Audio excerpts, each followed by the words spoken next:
It's been nearly 200 days since I've started this world. I'm very excited because today we're starting our first real project. You see this barren hillside here? We're going to be constructing a medieval town as well as adding some new lore to our world. I've spent the past month trying to improve my builds and I think this is really gonna put that to the test. So we'll see if it turns out looking at least half decent. I think this is the perfect spot for it. I'm going to plan everything with an outline of where I want to put the homes and the walls. I just need to figure that out. I'm going to flatten this here, kind of terraform the area a bit, but that looks better. It's nice and flat. As I planned the homes in my village, these pillagers showed up, but they were no match. There's so many. Oh, there we go. The plan is to make the area consist of 6 total buildings, including 2 towers. And I thought the third house would look super cool up on the hill here. Carving out the side of the mountain for the last few homes made it look so cool. And I'm super excited for how it's gonna turn out. I replaced all of this stone so I could fill it in with some grass. The layout is complete. I did a lot of terraforming. I want the path to kind of weave up this staircase and lead to all the different homes. Shaping this path was actually pretty challenging. I think this works pretty cool. Kind of like that. I decided to do some enchanting. I got efficiency 4. Hopefully I can get silk touch. That's the goal. I got unbreaking, which I can throw on my elytra, which I did not have. I did not end up getting silk touch, but that is okay. We can just do this the slow way. Boom, 2 stacks of pickaxe dirt. That was fun. Make these walls look a little bit nicer. That looks way better. Let's finish these paths and kind of plan out how we want them to go to the houses. All the road systems are kind of all mapped out now. It is coming along very nicely. Now I need to gather a ton of resources so I can start building some of these homes. The first resource I need to gather is andesite. I'm gonna gather a few stacks of this. Boom, lots of andesite. I also need lots of diorite. Boom, we got our diorite. One of the last things we need is a lot of tuff. I'm gonna be here for a while. Nice, we got lots of tuff. We gathered a ton of resources we're going to need, but we forgot one of the most important things. We need a ton of wood, like a lot. Fill the shulker box with a bunch of different types of wood, starting with spruce. Let's start chopping this stuff down. I'm actually gonna take these boulders. The mossy cobble is gonna look so nice. I also need birch wood, so I'm gonna clear this forest here. Nice. The last 2 types of wood that we do need is jungle and oak. I'm gonna grab some jungle first, and then we can just go crazy on that forest over there. That took a very long time. We are done, and we probably won't really have to collect wood for this, so I'm going to need a lot of campfires. Yeah, let's make a stack of those. I finished up crafting a lot of stuff here. I forgot one last thing. I need mud. I need to find a mangrove biome. This mangrove swamp is probably gonna be a few thousand blocks away. There's like a bit of a darker green over there. I'm just hoping that's what I'm looking for. Oh, there it is. Wait, I think that's it. I've gone like 4,000 blocks. Ooh, a village. I think I'm gonna take these hay bales. And there's camels. Sorry, Gollum. It is. This is gonna come in super handy for our decorations. We finished farming up all our mud. Now we can finally head home. It's gonna be a long journey.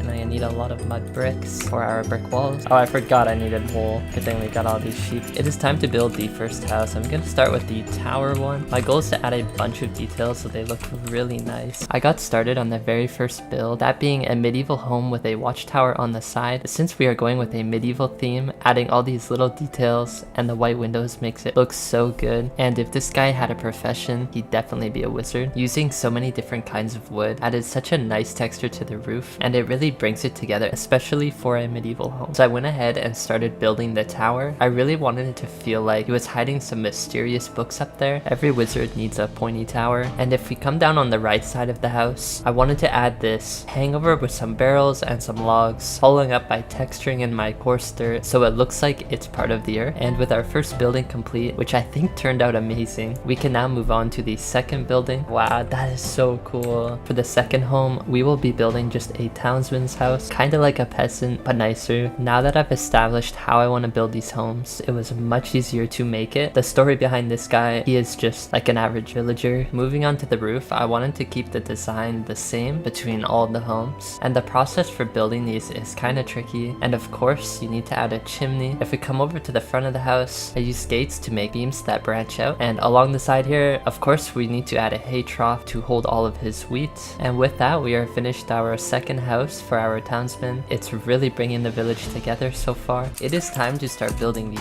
third house, which is going to be this one over here. But before I can get started, I actually ran out of spruce wood, so I need to go get some more. We're paying another trip to the forest. Let's just get started, I guess. Chopping more trees down. This should be enough. I also grabbed some extra oak, just in case I need it. We can head home now and start working on that third house. I have this stash of coal blocks I've been using to make my campfires. There we go, another stack. Let's get started on this one. And for the third additional home of the village, I wanted to go with something a bit different, so it is going to be L-shaped. Still keeping the same medieval theme with the tough and the white blocks. And moving on to the little details, I was kind of struggling coming up with a design for his home. I ended up coming up with something very similar to the other homes. For this townsman's lore, I was just thinking he's gonna be like an upgraded version of the peasant because he has a more expensive L-shaped home. The lore goes hard, but anyways, moving on, it came out looking actually quite nice. As we finished the roof, which is always like the hardest part, and of course we cannot forget our texturing. As well, I want to keep the theme of these iron bars on the rooftops to add those cool points, and the gates at the front of the house. If we move down to the very bottom here, we cannot forget our hay bales and our rough coarse ground. And now our third house is finally complete, which I think turned out amazing. Wow, dude, that is so cool. It's starting to look more like a village too. We have only 3 more to do. The amount of times I have to come to get wood, I definitely underestimated how much I needed. And for our 4th home, I wanted to approach it a little bit differently, but still keeping the L shape, which has a hangover supported by some beams. And of course, keeping the same theme for all my little details along the side of the house. And building a triple point roof is a little bit tricky, but you start to really get the hang of it. And I'm sure this townsman has a great view up on the hill. And near the bottom here, he has quite a lot of firewood around his barrels. And with our 4th house complete, it looks quite amazing up on the hill. I'm planning on making this tower quite tall. I spent some time gathering some flowers for my banners.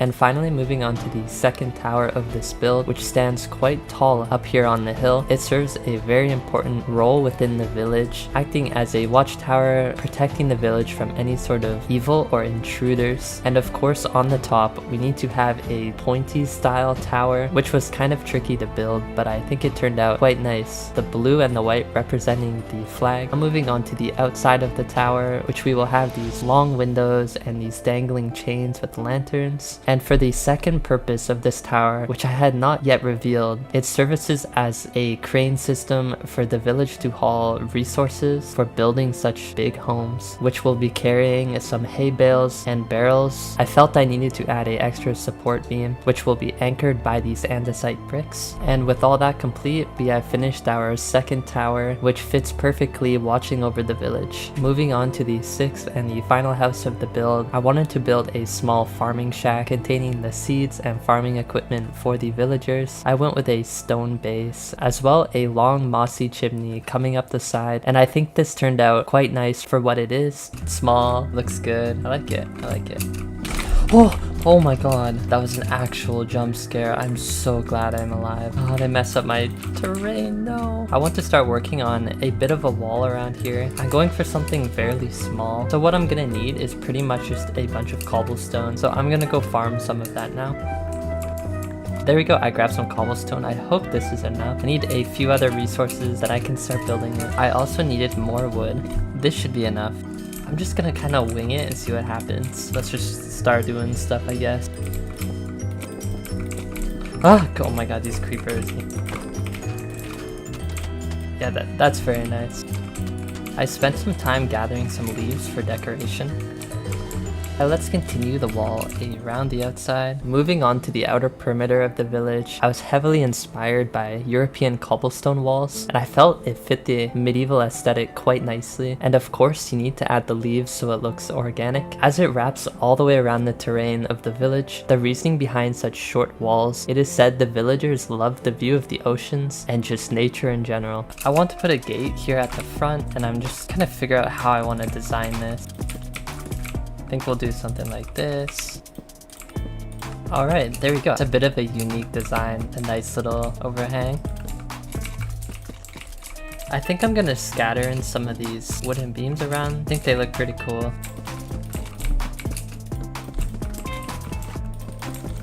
I placed some stone walls around the outside. Now it is time to fill some of these areas with our wheat seeds. We can head to our underground farm to collect some of those. If we come down here, oh my god, I should have, yes. Okay, I have lots of seeds. And up here, I should have carrots. Oh, very nice. I think now is the perfect time to make one of these. I kind of just want to surround all the homes with them. And finally, moving on to some of the last touches of our village. Of course, we need to add some wheat and carrot farms. It is said that the village grows a lot of their food to sustain such harsh winters, especially being so high up in the mountains. They really try and use every available piece of land to grow as much food as possible. As you can see, I put a lot of farms in a bunch of different areas, and later on it'll make a bit more sense with how much wheat they haul around. Moving just up the hill, of course we need to add even more farms, filling up the area along these shelves. Moving on to the path, I wanted to make it look a little bit nicer, and I think this turned out pretty cool. And over here, as a final touch, we need a mini stone courtyard to hold some important equipment, and that'll be including this hay cart, which will be the first of many, but definitely one of the bigger hay carts, followed up by this log pile, which they may as well store here for now.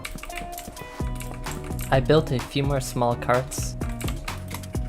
Nice. I went out exploring and I thought flowers and pumpkins would be a great idea, so I gathered all of these up. I also found some melons, but I don't have silk touch for my axe, so the pickaxe will do. I gathered a ton of different kinds of flowers, so I'm gonna place all of these down.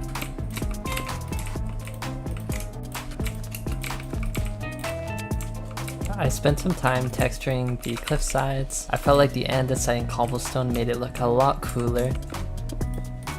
For some of my final details, I just needed some vines, so I'm gonna grab a few of these. A stack should be okay. Yeah, kind of like this. That looks so cool. Oh my gosh. Boom. Hey. I added some flowers and bone mealed the ground around the cliffs, and it looks really nice. I also added some miniature pumpkin patches around the base as well. And finally, after many hours, we are finally finished our medieval village. And there we have it. After many hours, we have finally completed our medieval village. I am super happy with how it turned out. Let me know what you guys think. Definitely probably one of the coolest builds I have done so far, especially in a hardcore world. If you guys have made it to the end of this video, consider subscribing, and I hope you guys enjoyed the video. See you later. Bye. I also plan on streaming on Twitch, so follow me here.